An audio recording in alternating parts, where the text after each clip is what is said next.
Hi again. In this Freedom Whence, John Wesley Bready is dealing with the abolition of slavery and the heroic efforts of the abolitionists during a period of about 50 years, from the 1780s before the French Revolution right through to 1833 and 34, when slavery was finally abolished in the British Empire. You would think that such heroic efforts would be greeted with a large degree of enthusiasm and support, but it was not so. Many of the most influential writers and thinkers of the period were very negative towards what Wilberforce, the Clapham group, and their larger following were doing.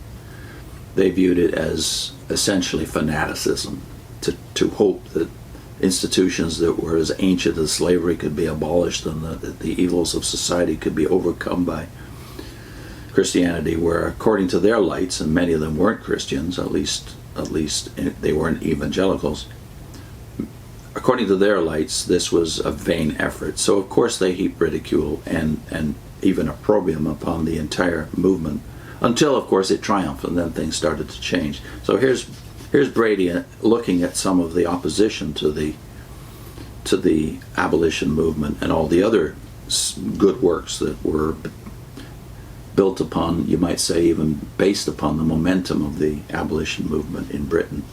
After all, abolition had not yet taken place in America, so it wasn't written in stone that this would succeed until, of course, 1833, when slavery was finally abolished, and then it looked like the tide had turned. So here's the reaction, anyway, as Bready describes it, the negative reaction.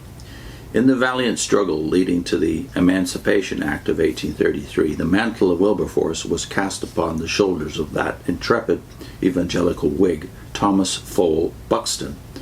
33, by the way, is also the year that Wilberforce died.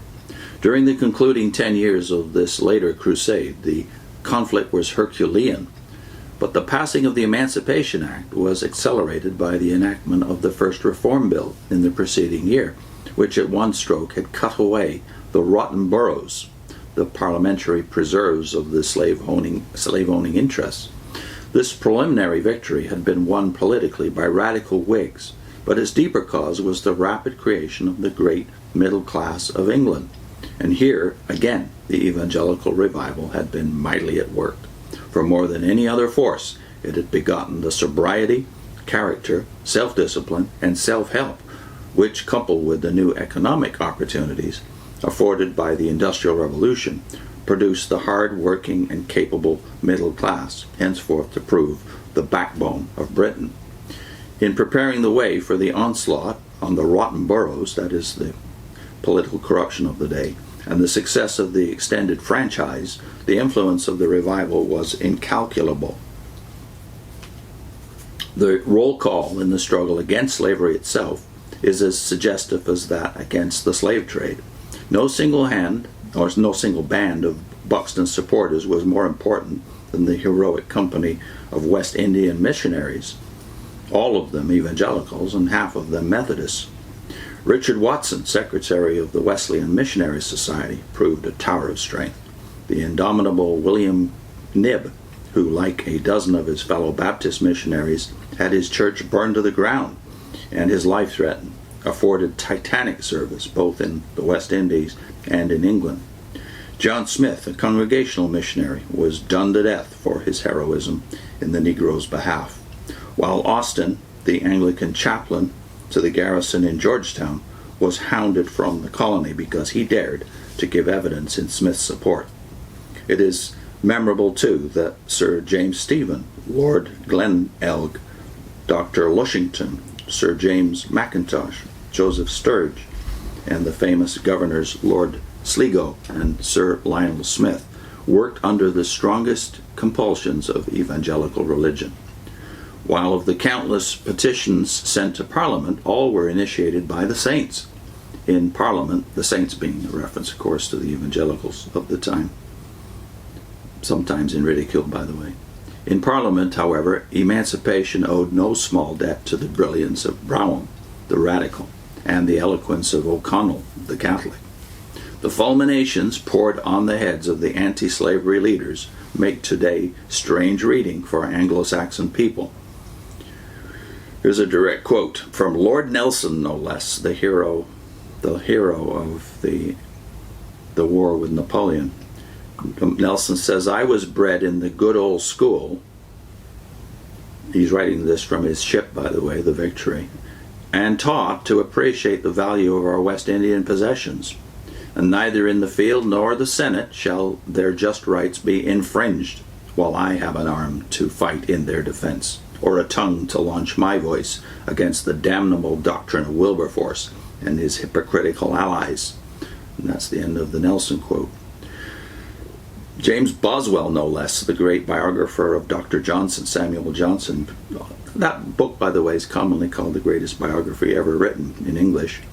Boswell, so full of eulogy for Dr. Johnson, addressed the following lines to Wilberforce, quote, "Go, W, with narrow skull. Go home and preach away at Hull. No longer to the Senate cackle in strains that suit the tabernacle. I hate your little whittling sneer, your pert and self-sufficient leer. Mischief to trade sits in on your lip. Insects will gnaw the noblest ship. Go, W, be gone, for shame, thou dwarf with big resounding name." And Bready comments, "When men like Nelson and Boswell sank to such vituperation, it is scarcely surprising that hireling pamphleteers fumed against the pestilent doctrines of those hot-brained fanatics who, under the vile pretense of philanthropy, preach up rebellion and murder to the contented and orderly Negroes in our territories." End of quote. Cobbett's virulence against Wilberforce, his blind fury against evangelicals as the vilest crew God ever suffered to infest the earth, his representation of the West Indian slaves as fat and lazy and laughing from morning till night, and of their owners as men as gentle, generous, and good as ever breathed, together with his encouragement of the burning of West Indian conventicles, we have previously suggested. Cobbett certainly would not have indulged all this vituperation had it not helped to sell his political register and his twopenny trash. He, above all others, was responsible for broadcasting the delusion that the state of the workers in England had nothing to do with the slave trade or slavery. In 1832, nevertheless, when victory was certain, he joined the emancipationists, and, as though bereft of memory, proceeded to state that, quote, "These slaves are in general the property of the English boroughmongers, and that the fruit of the labor of these slaves abroad has long been converted into the means of making us slaves at home." End of quote. In that moment of unguarded honesty, Cobbett, denying the settled policy of his life, expressed a poignant truth.